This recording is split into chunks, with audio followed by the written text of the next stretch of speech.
Seksele kancane sizophumelela. Yo yo yo. Seksele kancane. Seksele kancane sizophumelela. Yo yo yo. Seksele kancane. Seksele kancane sizophumelela.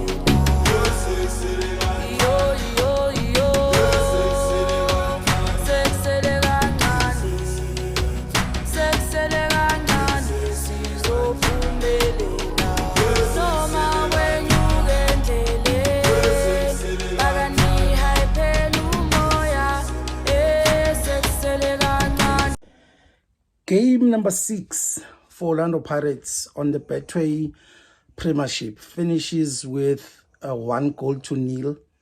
Orlando Pirates winning that game against Siwelele, Samasele, at the famous Toyota Stadium in Bloemfontein, where the atmosphere was also on another level. And big ups to all the supporters, especially supporters from Bloemfontein, and how they make that atmosphere in that stadium becoming something that it is. It is a game that when it finishes, with Orlando Pirates scoring that late goal, I said to myself, this is a win that I will gladly take home and appreciate it, in this particular match, because of how tactically, Siwelele came into this game. Welcome, ladies and gentlemen. This is the BigDaddy Football Corner, and this is the post-match tactical analysis between Orlando Pirates and Siwelele that finished 1-0. And at the end of the game, I saw a tweet that somebody was saying that if Siwelele were playing their games like they play at Orlando Pirates, they could be up there, in the log. And for me, I responded on that, and I said, that's the problem with the so-called small teams, because when they play the big teams, they play with their heart out, and they play with passion, with desire, wanting to win. And then the next game, they will put a stinker against Magesi, for instance, and lose this particular match, But I would like to say also congratulations to the Siwelele technical team, headed by Ulihlelo Siema, because I honestly think that they came with an impeccable game plan that frustrated Orlando Pirates, the technical team, and even the fans, and us sitting on the TV and watching the entire game. And again, I will say it again, it's a win that I will gladly, take, because in previous seasons, this is a game that Orlando Pirates could have easily, go on, and draw or even lose, in the last minute. Let's go and look at the lineup. I think the lineup was almost similar to the game against Diodi from Lesotho that we won 3-0. Tito and Siwelele were the two changes that came back. I don't know what was the thinking regarding those two players, starting ahead of Moremi and Appollis. But once again, Coach Ward always wants to leave, somebody from the bench. And he always says impact players, not substitute, because he knows that at any point given in time, he can bring them and they will make the change. And that's what exactly happened. Let's start a look in the first half, get into details and how, Siwelele has frustrated Orlando Pirates. First of all, there was something impeccable, that I saw from Hoto. He delivered an inside diagonal to Urele in the very first 5 or 10 minutes, and this is the type of passes, that you hardly see in the PSL, and this is what I want to see more of it, guys. This is why I watch the PSL. This is what I want to see. These are deliveries that currently you always see with Man City. When I analyze Man City, this is one of the elements that coach is changing this season in terms of what they get at the top of the half space. They deliver those accurate crosses into the far corner. But he was a little bit deeper, but it was still an inside diagonal to Urele, and had Urele controlled that ball, it could have been something else. That is beautiful to see. I also saw another delivery, I think from Upule as well, using a left foot. Also those, into that half space, and then over into the far corner. Guys, it's creeps when I watch this thing. I feel even goosebumps when I'm watching that thing, right? The other thing that I noticed was the Siwelele center back in the first 20 minutes, 10, 20 minutes, they were not communicating, because regarding any player that wants to enter the space in between them. Because in the very first 10 minutes, I saw Orlando Pirates playing about 2 balls, in between the goalkeeper and the center back, and there was nobody reacting. And I saw a gap, into that space. And I said, if Orlando Pirates could press more and getting those balls in between those spaces. But I think as the game grew, I think that's when they started closing that particular a space. Also, what I noticed was Siwelele looked to dominate Orlando Pirates, by reacting to the first ball. And if they don't win the second ball, they were making sure that they build from the second phase. Ohuzu was very critical. He was their focal point of the game plan, and they were using him also to isolate the center backs. I think for the first time this season, I saw both center backs being separated, too wide. But because of the pace that they have, they're able to recover, into the spots. They were looking to Dreko Mbogazi away from that area and then overload that area with an extra player, because it will be Uzobenga Seko, Eduze kwa Siema in this particular game. And also, if they don't win the first ball, they ensure that the second ball they win. The other thing was them denying the pivot.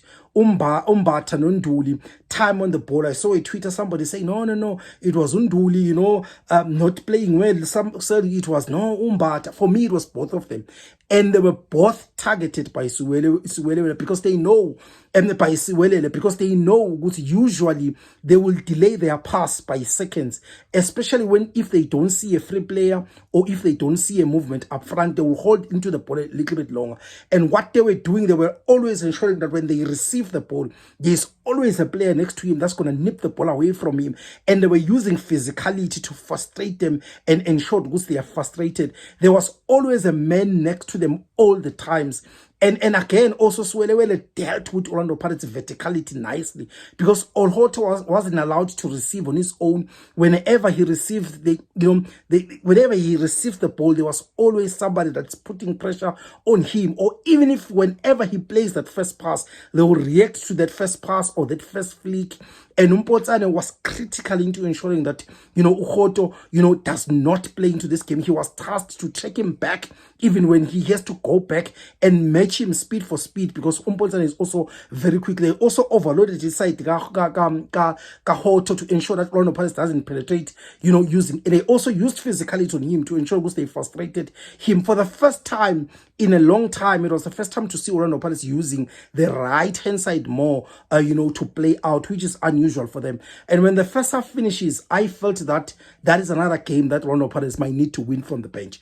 I think for the longest of time, Orlando Pirates has been winning games for the match and winning games in the second half and from the bench. And this was one game when I looked at it, I was like, maybe it's time that we bring whoever is on the bench, Muremi, Appollis, Mbuli, and we bring them into the game. And exactly as how the coach always does, second half, Tito, was out, Mbata was out.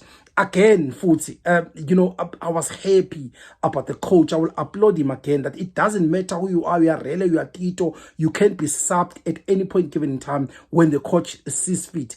Again, in the second half, Orlando Pirates changed their attacking scheme. Usually, they will play out wide, either to Hoto or either to the right-hand side, where Siwelele was, and then from there, they will try and whip in crosses inside the box. But this time around, they started penetrating Pagates Kupin, Bangene, and introducing players like, Udensin was to ensure that they penetrate, that area, a lot of times. Remember what I said before, about Udensin Cameron last season. I said, I'm watching him closely because I see something special in him, but I need to figure out what is it exactly.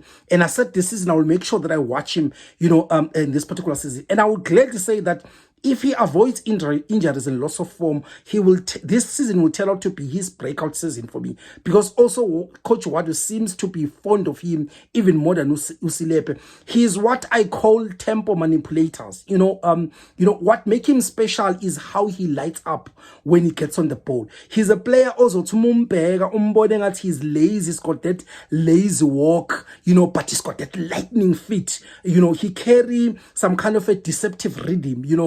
But once he receives the ball, it's like there's a switch that flips, and all of a sudden he gets into another zone where he just gets into it, accelerating your foot speed, the decision making that ignites instantly. He's that player that ignites whenever he gets on the ball. I think that ball is something special, and I think we haven't seen even half of what I think he's capable of.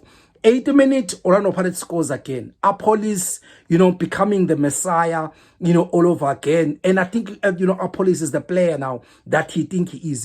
He turned the magic for Orlando Pirates once again, and he caused havoc at the tip of that half channel, space where he's most dangerous. I've said this before in this channel that Appollis is very, very, very, very dangerous operating that half space in terms of how he turns and he plays those 1-2 and he gets inside the box very quickly. He received into that half space, using a left foot class touch, that just moved him away at a lightning speed away from his marker, and he's finished with his strongest foot, into that. And Orlando Pirates were 1-0 ahead. Again, he came for Orlando Pirates, and congratulations to see. I see the hunger in him of always wanting to score, especially after that free kick, that did not go in. I think this is the second time I'm seeing him, trying to play, a score from a free kick, and he looks frustrated that he's not getting it right. And eventually he will get it right. And I think he was relieved to get that goal. The other observation as well was how Orlando Pirates and Coach Wadu is using Unem Tajela. Introducing the 83rd minute when Orlando Pirates was already 1-0. And you notice, that how he's been using him thus far, this particular scene. It's exactly how Jose Rivero was using Ukabelo Dlamini last season, where when Orlando Pirates is on the lead, he's going to come in, he will calm the game down, he will defend with the ball, he will put foot on the ball, he will play those forward passes, he will circulate the ball around, and again, just like it worked in the final, it worked again, in this particular match. Then the last thing as well is Utsahofa Mabasa. He scored a brace in the last match, and everybody's saying, he's not consistent. And I've always been saying this, that when you want Umabasa, to function well, you need to ensure that your number 10 stay closely to Umabasa to play those 1-2s, and also to play those through balls into those half spaces in between the center back. If you have a 10 that plays away from Umabasa and you want Umabasa to receive on his own, just like how Mahopa is, that's not the kind of a player he is. And if you want him to be great, you need a 10 that will sit behind him to supply him with those balls and play with those 1-2. But again, it was a brilliant win for the team. Orlando Pirates moves, up there because of Sondele into that top corner. Mapagani, if there's anything that you feel that I might have missed tactically, this particular game, please let me know. Please subscribe, like, and comment on my YouTube channel. Bafitu Tanko.